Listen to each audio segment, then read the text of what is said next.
जय गुरु जी। दोस्तों, एक बार फिर आपका अपना प्रिय आरजे आदि कश्यप मुंबई चंपानुस और आपके लिए लेकर आया है आपका मनपसंद प्रोग्राम पॉजिटिव कर्मा। आज है एपिसोड नंबर 685। दोस्तों, भाग्य बदल जाता है जब इरादे मजबूत हो, वरना जीवन बीत जाता है किस्मत को दोष देने में। दूसरों के काम आते रहिएगा, क्योंकि कुदरत का एक असूल है, जिस कुएं से लोग पानी पीते हैं वो कभी सूखता नहीं है। संसार में केवल मनुष्य ही ऐसा एकमात्र प्राणी है जिसे ईश्वर ने हंसने का गुण दिया है। इसे खोइए मत। प्यार से बात कर लेने से जायदाद कम नहीं होती है।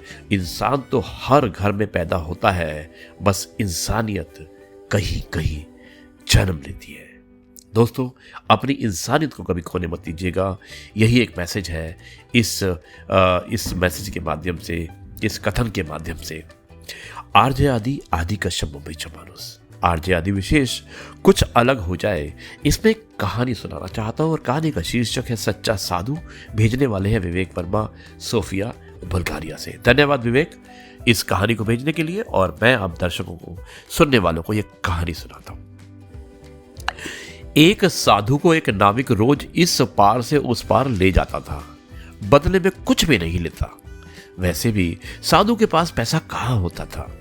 अब नाविक भी बड़ा सरल था, पढ़ा लिखा तो नहीं था, पर समझ की कमी नहीं थी उसके अंदर। साधु रास्ते में ज्ञान की बात कहते, कभी भगवान की सर्वव्यापकता बताते और कभी अर्थ सहित श्रीमद् भगवद गीता के श्लोक सुनाते। नाविक मछुआरा बड़े ध्यान से सुनता और बाबा की बात हृदय में बैठा लेता।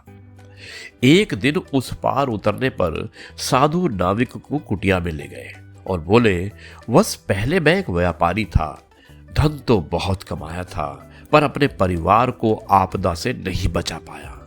अब ये धन मेरे किसी काम का नहीं है, तुम ले लो, तुम्हारा जीवन संवर जाएगा, तेरे परिवार का भला हो जाए, इससे भला और अच्छी बात क्या होगी। नाविक ने जवाब दिया कि नहीं बाबा जी, मैं ये धन नहीं ले सकता। मुफ्त का धन घर में ले जाते ही आचरण बिगड़ देगा, कोई मेहनत नहीं करेगा, आलसी जीवन लोभ लालच और पाप बढ़ाएगा। आप ही ने मुझे ईश्वर के बारे में बताए, मुझे तो आजकल लहरों में ही कई बार वो नजर आते हैं। जब मैं उसकी नजर में ही हूं तो फिर अविश्वास क्यों करूं। मैं अपना काम करूं और शेष उसी पर छोड़ दूं। दोस्तों, प्रसंग समाप्त हो चुका था, पर एक सवाल छोड़ गया। इन दोनों पात्रों में साधु कौन था?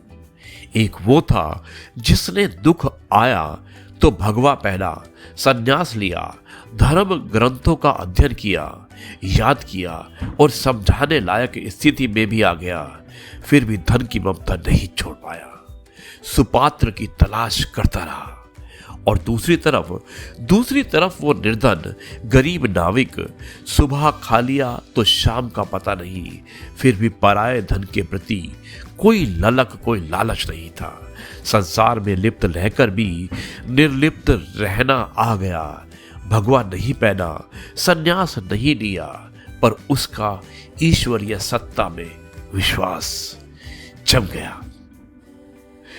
दोस्तों, श्रीमद् भगवत गीता के श्लोक को न केवल समझा, बल्कि उन्हें व्यवहारिक जीवन में कैसे उतारना है वो ये भी सीख गया और पल भर में ही धन के मोह को ठुकरा गया।